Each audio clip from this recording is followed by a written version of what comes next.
Oke guys, Assalamualaikum warahmatullahi wabarakatuh. Selamat pagi. Selamat datang buat anak-anak kelas 11 analis pengujian laboratorium SMTI Bandar Lampung. Ketemu lagi dengan saya, Prasetya Muharam, dalam materi mata Diklat Manajemen Industri. Teman-teman, beberapa waktu yang lalu Bapak sudah share materi mengenai budaya kerja Jepang di Google Classroom kita buat anak-anak kelas APL 1 sampai APL 4. Namun, Bapak belum memberikan penjelasan mengenai materi tersebut. Di video kali ini, Bapak akan mencoba menjelaskan mengenai materi tersebut. Harapannya, mudah-mudahan teman-teman bisa lebih paham mengenai materi budaya kerja Jepang. Oke, selamat belajar. Baiklah teman-teman semua. Mungkin pertanyaan pertama yang terlintas di teman-teman semua, kenapa sih manajemen industri budaya kerja Jepang? Kenapa sih manajemen industri repot-repot belajar budaya kerja bangsa lain? Bukannya Indonesia juga punya budaya kerja? Bukannya kita juga giat dalam bekerja dan lain sebagainya? Benar, Indonesia juga punya budaya kerja yang cukup baik. Tapi, apa salahnya kalau kita belajar budaya kerja dari bangsa lain yang sudah terbukti memang bangsa tersebut menjadi salah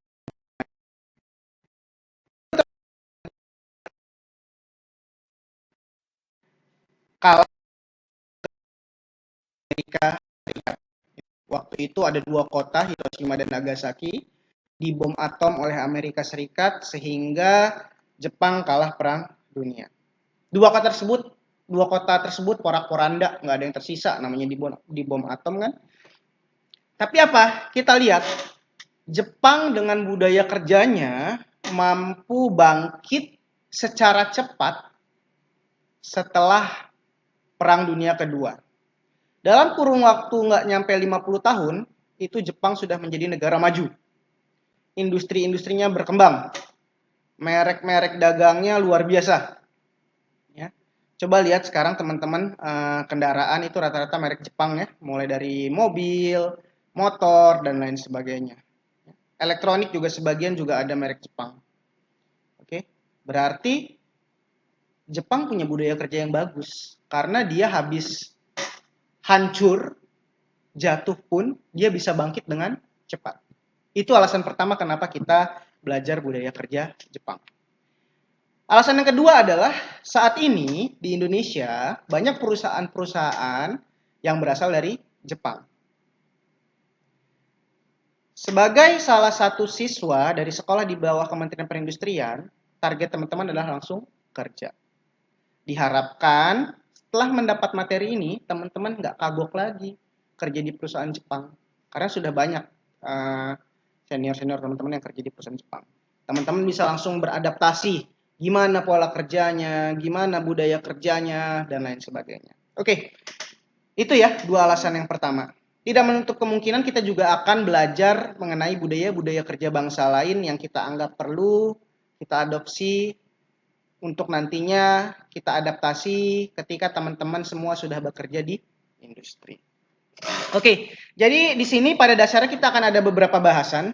Cuma nanti penjelasan ini mungkin tidak sampai selesai, hanya beberapa materi saja. Jadi budaya kerja Jepang yang di-share materinya itu dari mulai teamwork, lifetime employment system, senior dan junior, prinsip samurai dan bushido, kaizen, tamu adalah raja, atasan adalah dewa, malu jika pulang cepat, dan pembagian waktu.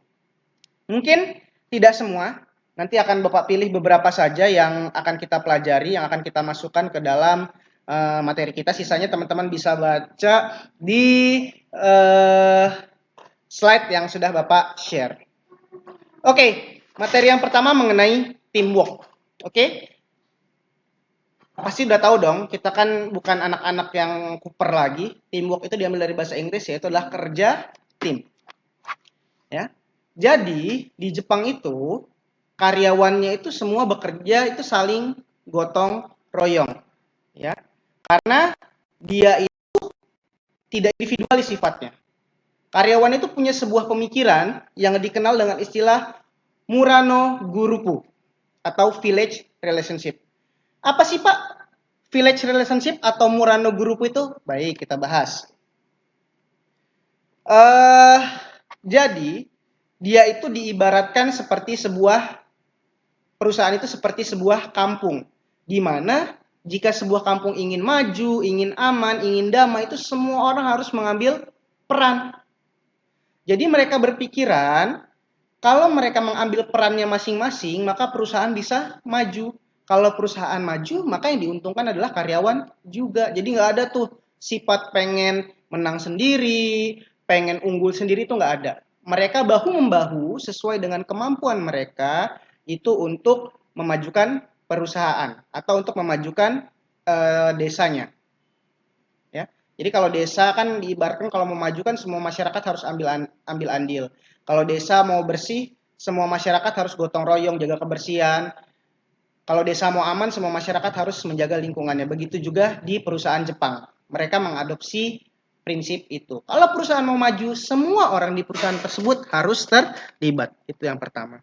Untuk lifetime employment system, teman-teman bisa baca sendiri. Kita langsung bahas ke eh, prinsip yang selanjutnya, yaitu prinsip samurai. Ya, jadi tadi ada beberapa bab, Bapak lompat saja untuk menghemat waktu.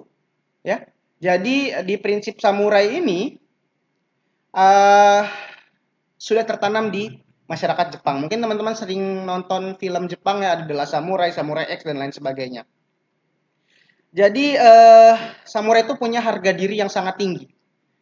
Dia akan menyelesaikan tugas yang diberikan kepada dia dengan sebaik mungkin. Karena apabila dia tidak menyelesaikan tugas tersebut, dia bisa malu dan melakukan harakiri alias bunuh diri. Prinsip inilah yang dipegang oleh masyarakat Jepang. Jadi kalau dia dikasih tugas tuh, sudah dipercaya mengerjakan sesuatu, dia akan berusaha sebaik mungkin untuk mengerjakannya. Karena kalau sampai dia gagal atau dia tidak beres ngerjainnya, dia akan sangat malu. Ya, itu berkaitan dengan kehormatannya. Oke. Bisa dilihat tuh salah satunya. Samurai itu kan pantang menyerah menyelesaikan tugasnya. Jepang tahun 2011 diterpa tsunami yang sangat besar, bencana alam sangat besar. Tapi karena prinsipnya itu pantang menyerah, mau berusaha, ya, masyarakatnya menanamkan prinsip samurai dalam dirinya, dia cepat bangkit. Lihat di Jepang, dalam 3 hari pertama setelah bencana alam, yang dibangun itu adalah sekolah. Karena pikirannya sudah maju. Jadi kalau kita kan kalau ada bencana mungkin relatif ya nantilah sekolahnya dan lain sebagainya. Ya, kalau di Jepang karena dia berpikiran maju dan punya semangat pantang menyerah, dalam 3 hari pertama itu sekolah sudah berdiri. Itu prinsip samurai. Jadi sudah ada dua nih yang Bapak jelaskan. Yang pertama itu mengenai teamwork. Ya. Yang kedua mengenai prinsip samurai.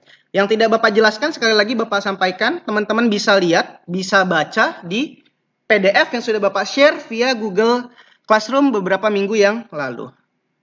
Next adalah Kaizen. Nih, kalau yang kerja di perusahaan Jepang, kalau yang kerja di organisasi, pasti akan akrab dengan namanya Kaizen. Ya. Kaizen itu diambil dari huruf Jepang, yaitu huruf kanji, yang artinya dari dua kata, dari dua huruf, yaitu Kai dan Zen. Kai sendiri artinya perubahan, ya. Zen itu artinya baik. Jadi Kaizen itu secara harfiah dia katakan adalah perubahan terus-menerus menuju yang terbaik. Ya. Jadi ini bisa kita baca bersama. Kaizen adalah sebuah strategi yang bertujuan meningkatkan secara kontinu, jadi secara terus-menerus, ya, menuju ke arah yang lebih baik. Ya, baik itu di proses produksi, di kualitas produksinya, kuantitasnya, ya, pengiritan biaya operasional dan lain sebagainya. Jadi terus dicari formula yang terbaik. Masyarakat Jepang tidak gampang puas. Oh, udah berhasil buat HP nih. Gimana caranya ya HP ini bisa lebih bagus? Gimana caranya ya HP ini bisa lebih ringan? Gimana caranya ya biar biaya produksinya bisa lebih murah? Nah, itu yang selalu mereka cari. Jadi selalu ada perbaikan. Perbaikan terus-menerus secara kontinu, tidak gampang puas. Itulah yang membuat Jepang lebih terlihat maju, lebih menjadi negara maju yang lebih cepat. Jadi sudah 3, Kaizen, lalu ada teamwork, lalu yang ketiga itu adalah tadi itu apa sebelumnya? Prinsip samurai. Nih, di Jepang juga ada nih. Kalau teman-teman nanti bekerja di bagian pelayanan, dia punya konsep tamu adalah raja, atasan adalah dewa. Artinya apa? Nanti teman-teman kalau di bagian pelayanan itu mengibaratkan konsumen itu adalah raja. Apa maunya konsumen itu sebisa mungkin kita akomodir, kita fasilitasi, kita layani. Ya. Apa maunya atasan selama itu logis, ya kita turuti. Nah, itu prinsip pekerja Jepang. Sehingga apa? Orang-orang Jepang itu sopan-sopan, ramah-ramah kepada konsumennya, ya. Jadi tidak menutup kemungkinan juga nanti teman-teman itu bekerja di bagian pelayanan. Dan juga kita harus selalu menghormati atasan. Apa yang diperintahkan sepanjang itu logis dan masuk akal, teman-teman harus turuti, harus sopan santun dalam bertindak dan lain sebagainya.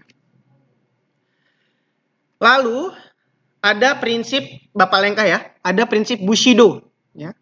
Bushido ini masih mirip-mirip, yaitu tentang semangat kerja keras secara turun-temurun. Ya. Jadi orang Jepang itu punya semangat kerja keras secara turun-temurun. Jangan malas-malesan nih. Ini juga patut kita contoh. Ya, itu semangat kerja keras. Nah, anak-anak, itu saja sekilas penjelasan Bapak mengenai budaya kerja bangsa Jepang. Yang lainnya itu pasti teman-teman bisa baca sendiri, bisa cari referensi sendiri, baik dari PDF yang sudah Bapak berikan maupun dari referensi-referensi lain. Semoga materi ini bermanfaat buat teman-teman. Kalau ada yang kurang jelas, silakan tanyakan via WA grup kita. Insya Allah, kalau Bapak tidak berhalangan akan Bapak jawab. Sekian, terima kasih. Wabillahi taufiq wal hidayah. Wassalamualaikum warahmatullahi wabarakatuh.